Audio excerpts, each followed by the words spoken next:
En primer lugar, quiero agradecer al Instituto Colombo Panameño de Derecho Procesal por la invitación, al profesor Zamorano.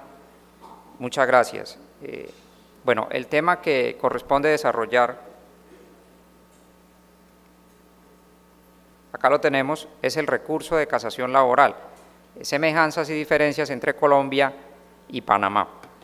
Antes de iniciar el desarrollo propiamente, pues es muy pertinente recordar al profesor Jorge Fábrega Ponce, quien fue un reconocido procesalista iberoamericano, quien hizo grandes aportes a la casación, entre muchos temas también como la prueba, las medidas cautelares.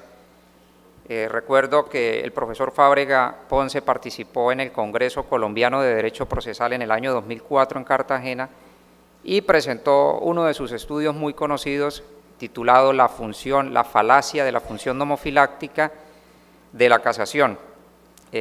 Posteriormente, en ese año lo escuché por primera vez en un congreso, luego lo escuché 10 años después, en 2014, en las Jornadas Iberoamericanas de Derecho Procesal que se celebraron precisamente en Panamá.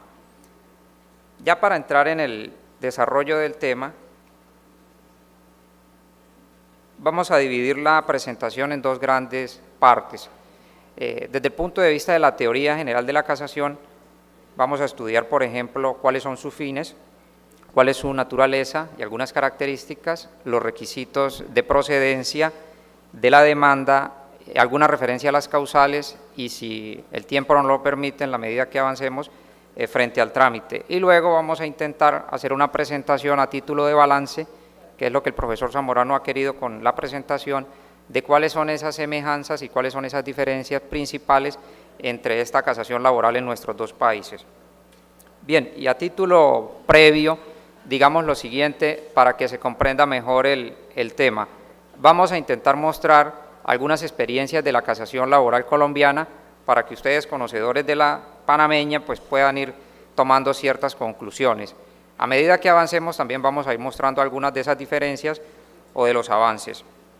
Cuando hablamos, y especialmente esto va dirigido a los estudiantes, a los semilleros, cuando hablamos de casación, existen tres modelos a nivel mundial de cortes supremas, o al menos en lo que podemos reconocer en el derecho de Occidente. Un sistema muy conocido es el de la Corte anglosajona, concretamente la Corte de los Estados Unidos, no es propiamente casación.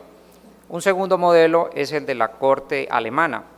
En Alemania no tienen propiamente casación, sino un recurso de revisión, que no corresponde con el recurso de revisión que nosotros conocemos en nuestros países, sino que es el equivalente a la casación nuestra. Y el tercer sistema, que es el francés e italiano, el propiamente de la casación, que nuestros países iberoamericanos, concretamente Colombia, pues han adoptado.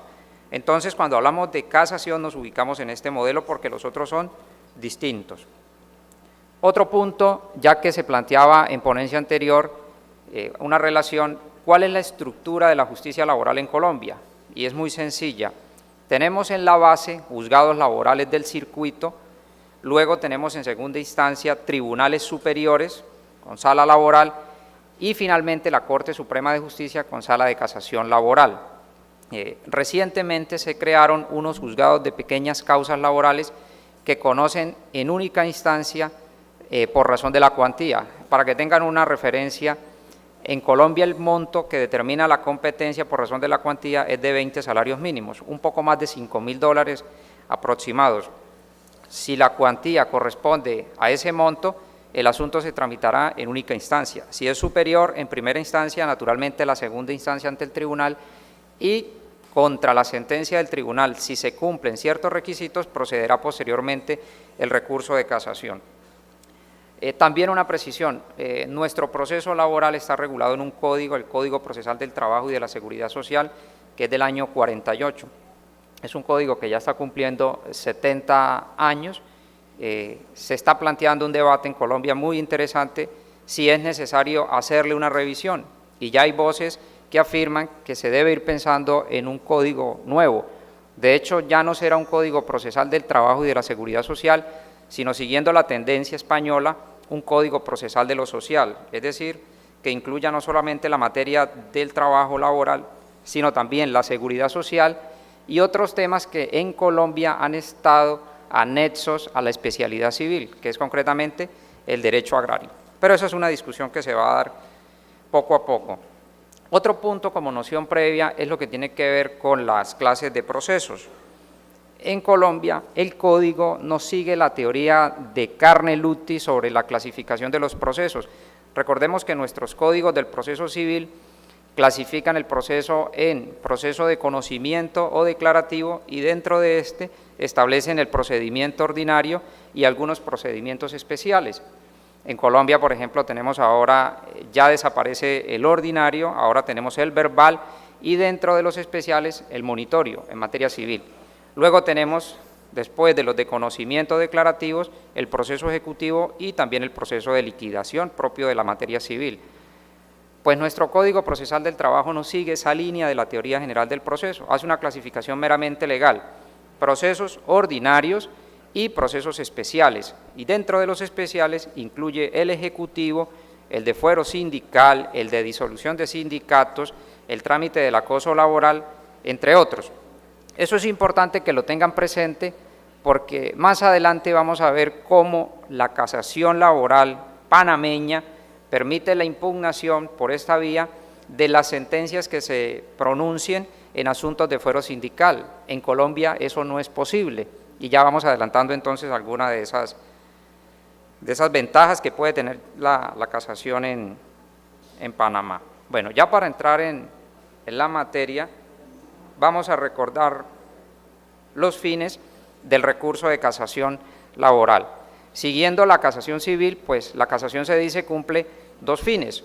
Un fin público, que siempre se les explica a los estudiantes, es como una moneda. El fin público, de una parte, le indica a la Corte que debe salvaguardar la integridad o la unidad del ordenamiento jurídico. Y el otro aspecto de ese fin público lleva a que la Corte cumpla una función de unificación de la jurisprudencia. Son dos caras de una misma moneda. Ese es el interés que tiene el Estado a través de la casación. Sin embargo, ese fin público que Calamandrei llamó en la obra de 1920, que es tal vez la obra más importante, más seguida en materia de casación, que ya va a cumplir 100 años, él hablaba de la defensa pura de la ley o de la nomofilaquia. Y aquí traemos al profesor Fábrega Ponce porque él en sus estudios hace una crítica muy contundente, muy seria, que tal vez en este momento nosotros no hemos valorado adecuadamente, y es que realmente la casación, como él lo dice, es una falacia eso de que cumple la función nomofiláctica. Es decir, si realmente la casación tuviese por objeto garantizar la unidad, la integridad del ordenamiento jurídico, no sería susceptible por razón de la cuantía. Y dice él que tan hiriente, son palabras de él textuales, tan hiriente es al ordenamiento jurídico una sentencia de poca cuantía como una sentencia de mayor cuantía. Sin embargo, solo será susceptible la de mayor cuantía y la violación va a persistir con la de menor cuantía. Luego, aquí realmente hay una contradicción. Eso es una crítica muy importante que él plantea. Entre otras, también trae el desistimiento.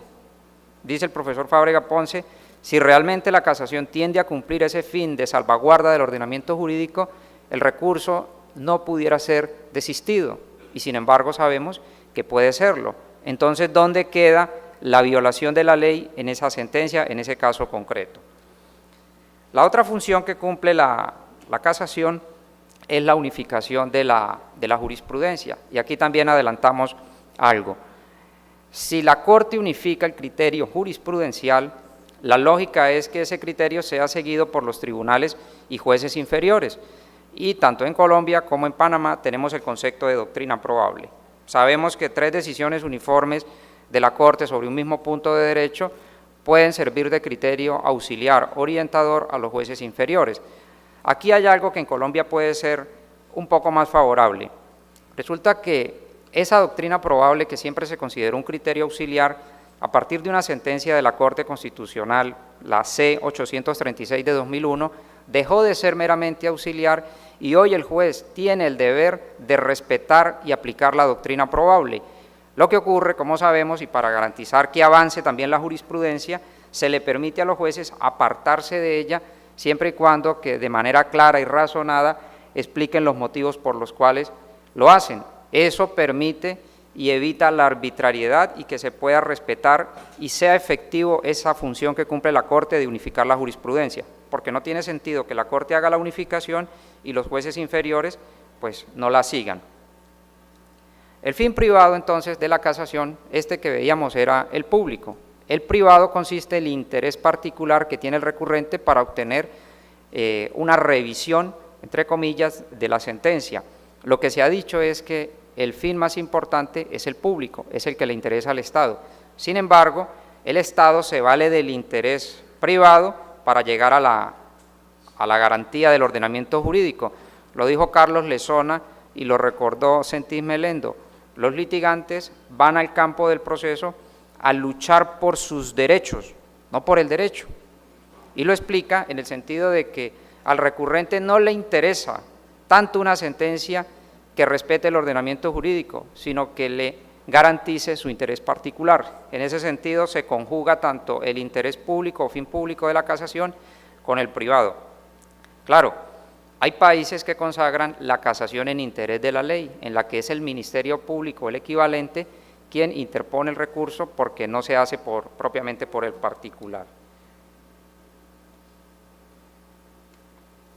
Frente a la naturaleza, bien, se ha dicho desde siempre que el recurso de casación es un recurso extraordinario, básicamente por varias razones. Primero, porque lo decide el más alto órgano de la jurisdicción ordinaria, el Tribunal de Casación o Corte de Casación. En Colombia es la Corte Suprema de Justicia, que, como decíamos, tiene una sala de casación laboral. En Colombia está conformada por 7 magistrados y recientemente se crearon unas salas de descongestión, cada una conformada por 3 magistrados. Es decir, tenemos 12 magistrados de descongestión porque estaba ocurriendo una situación muy grave. Resulta que hasta 2016 la Corte llegó a tener cerca de 25.000 recursos de casación atrasados. La estadística mostraba que la Corte profería cerca de 2.100 sentencias por año. Eso implicaba que esos 25.000 recursos iban a tardar en resolverse cerca de 12 años. Ante esto se crearon unas salas de descongestión que ya están funcionando y están evacuando todos esos recursos retrasados, pero en materia laboral. Entonces es extraordinario la casación porque se decide por el más alto órgano de la jurisdicción ordinaria. Segundo, la casación solamente procede por determinadas causales, las que la ley establece de manera expresa. En cuanto a que no es una tercera instancia, lo explicaba también Calamandrei, como sabemos, el procedimiento como regla general se tramita en 2 instancias o 2 grados, no tiene un tercer grado o instancia el proceso, menos el laboral. Sin embargo, la casación sí es un trámite que se surte y que hace parte de todo el proceso, pero en el cual la Corte no cumple una función como cumple un juez de instancia, que es resolver el fondo o el mérito del asunto. Es decir, lo que se juzga en casación es la legalidad, el acierto de la sentencia, no si se resolvió el mérito o el fondo. Piensen en una imagen, hagan el ejercicio, cuando se trabajan las instancias, se enfrentan las partes. Cuando vamos a casación, el enfrentamiento es ya no entre las partes, sino del recurrente con la sentencia impugnada. Y esa sentencia, se ha dicho en la teoría de la casación, tiene 2 presunciones. Una presunción de legalidad, se presume que la sentencia es legal, y una presunción de acierto, se presume que la sentencia está bien fundamentada. Luego el recurrente tiene toda una carga para lograr desvirtuar las presunciones para que la Corte llegue a casar la sentencia. Si no lo hace, la sentencia se mantiene. Eso es importante porque nuestros tribunales de casación en toda América, lo que muestra el ejercicio práctico, esa práctica judicial, es que vienen actuando casi como tribunales de tercera instancia. Y eso es un punto bastante crítico, pero que se nos sale del tema de la ponencia propiamente. Y la tercera característica y que define la naturaleza es que la casación se rige por el sistema o principio dispositivo, en virtud del cual la Corte solamente actúa en la medida en que el recurrente se lo plantee. Y aquí hay que hacer un comentario muy positivo de la casación laboral panameña. Resulta que la Corte cumple dos funciones, una función de casación y una de instancia. Cuando la Corte casa la sentencia del tribunal, imaginen que la sentencia desaparece del ordenamiento jurídico. En el sistema francés, la Corte de Casación le remite al tribunal para que el tribunal dicte la nueva sentencia, porque ya la anterior ha desaparecido. No, ese es el sistema del reenvío. Nosotros tenemos un sistema distinto en el que la Corte, una vez casa la sentencia, ella misma debe proferir la de instancia, es decir, la que le corresponde al tribunal en segunda instancia. Resulta que en Panamá hay una precisión legal muy positiva para resaltar, que consiste en que si el recurrente no planteó cuál es la función de instancia, es decir, qué debe hacer la Corte con la sentencia de primera instancia, si revocarla, modificarla o confirmarla, el tribunal lo puede hacer de oficio. En Colombia no ocurre eso. Ejemplo, piensen ustedes en que el juez de primera instancia condenó al empleador. El empleador apela de la sentencia y el tribunal confirma, presenta el recurso de casación y le pide a la Corte que case la sentencia, pero no le pide qué debe hacer con la de primera instancia. Lo lógico, y lo ha explicado en Colombia la Corte, porque eso también es de resaltar en Colombia, la Corte hace una labor pedagógica muy, muy importante para que los recurrentes hagan bien sus recursos de casación, porque realmente, que a diferencia de Panamá, al menos en la teoría, la casación colombiana es técnica, aunque tiende a moderarse. Siguiendo el ejemplo, en Panamá la Corte debe casar, si se dan los requisitos sustanciales y procesales, pero a pesar de la omisión de decirle que debe revocar, porque recuerden que el recurso lo está presentando el empleador demandado que ha sido condenado, si no se le dice a la Corte que debe revocar la sentencia, la Corte debe interpretarlo y hacerlo. Lamentablemente en Colombia no ocurre eso. Ese recurso fracasaría, porque la Corte lo que ha enunciado es que la casación es eminentemente dispositiva. La Corte tiene las manos atadas y solo actúa en la medida en que el recurrente se lo plantea.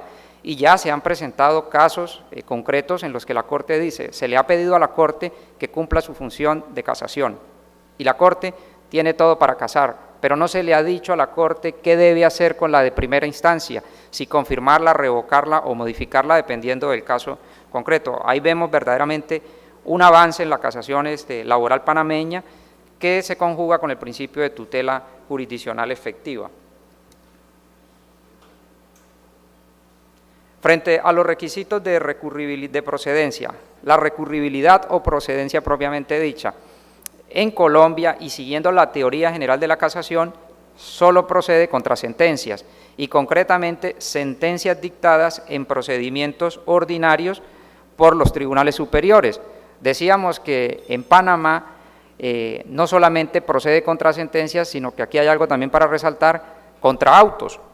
En Colombia hay un auto muy importante, que es el auto que decide las excepciones mixtas, por ejemplo, la de prescripción o la de cosa juzgada. Por ser auto no es susceptible de casación, pero si ese fuera el caso, en Panamá sí sería susceptible. Esto es tan relevante que en Colombia ya la excepción o lo que eran excepciones mixtas, que se resolvían siendo de fondo antes de la sentencia, ya con el Código General del Proceso en materia civil, se deciden a través de una sentencia anticipada que sí es susceptible de casación. Entonces, esta es otra ventaja que consideramos tiene la casación laboral panameña. Frente al requisito de oportunidad, simplemente tiene que ver más con el trámite, el tiempo que se cuenta para presentar el recurso, no es mayormente relevante. En Colombia se cuenta con 15 días para interponerlo, en Panamá se cuenta con 5 días, se presenta directamente ante el Tribunal de Casación. En Colombia se interpone ante el tribunal que profirió la sentencia en segunda instancia. Aquí también hay una variación de trámite, pero es algo menor. Y lo que se ha llamado interés para recurrir, o la cuantía o la suma casationis, eso es un tema que también el profesor Fábrega planteó, como mencionábamos anteriormente. Lo que se busca es que la casación tenga una especie de filtro que permita el funcionamiento adecuado del Tribunal de Casación. En Colombia la cuantía es de 120 salarios mínimos, eso equivale aproximadamente a $32.000. Si la sentencia de segunda instancia no genera un perjuicio a la parte demandante o demandada, cualquiera que sea el recurrente, en esa cuantía, por más violatoria de la ley que sea la sentencia, no será susceptible del recurso de casación. En Panamá tenemos, entiendo, una cuantía mucho menor, y eso puede generar dos cuestiones, dos lecturas desde orillas distintas. Primero, se puede decir que al tener una suma, una cuantía baja, se permite mayormente el acceso a la justicia, el acceso a la corte. La otra lectura es que eso puede llevar a una grave congestión, porque serían más las sentencias recurribles a nivel del Tribunal de Casación, que fue la experiencia que ocurrió en Colombia.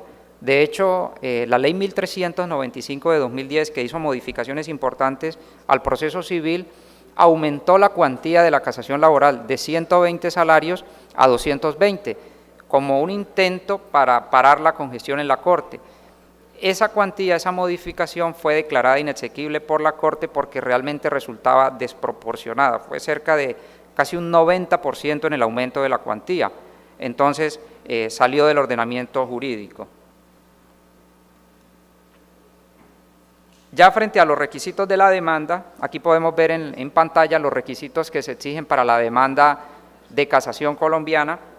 Tenemos esta particularidad: el recurso se interpone a través de un memorial ante el Tribunal de Segunda Instancia y se sustenta ante la Corte Suprema de Justicia con una demanda que debe cumplir toda una técnica, y es que el recurso de casación verdaderamente es técnico. Los libros, algunos libros en Colombia se llaman técnica de casación civil, como el libro del profesor Hernando Morales Molina, un gran maestro del derecho procesal, uno de los fundadores del Instituto Colombiano de Derecho Procesal y padre de las normas de casación del Código de Procedimiento Civil. Y por ahí se encuentra un libro en materia penal con un título curioso, algo así como La casación penal, pero sí es muy fácil. Es decir, da a entender lo difícil que se nos ha mostrado la casación desde el punto de vista de la universidad, de la formación en el pregrado.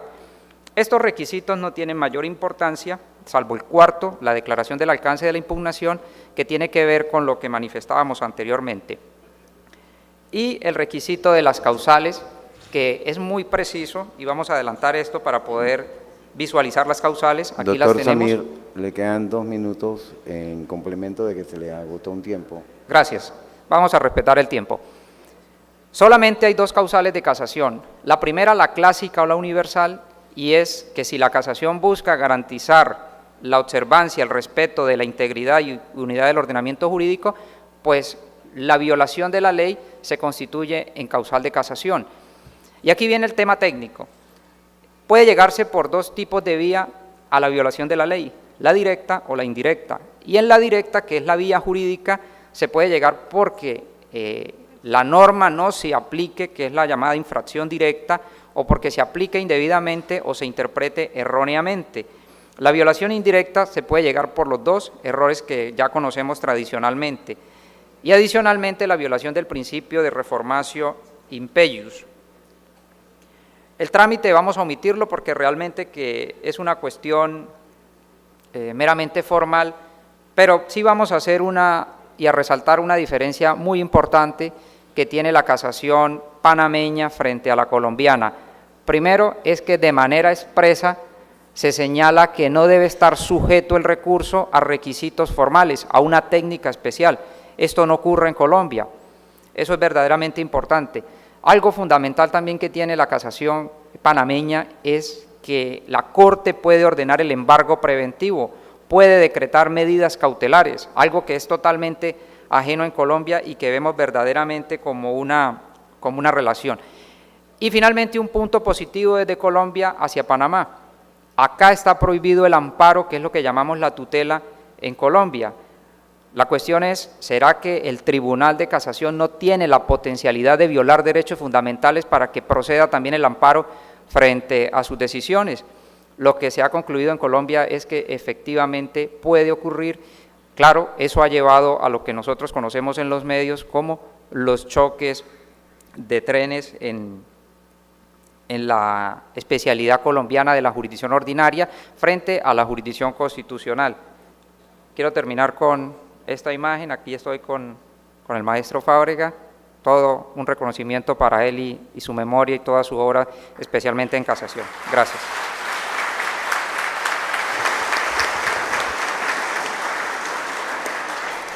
Muchas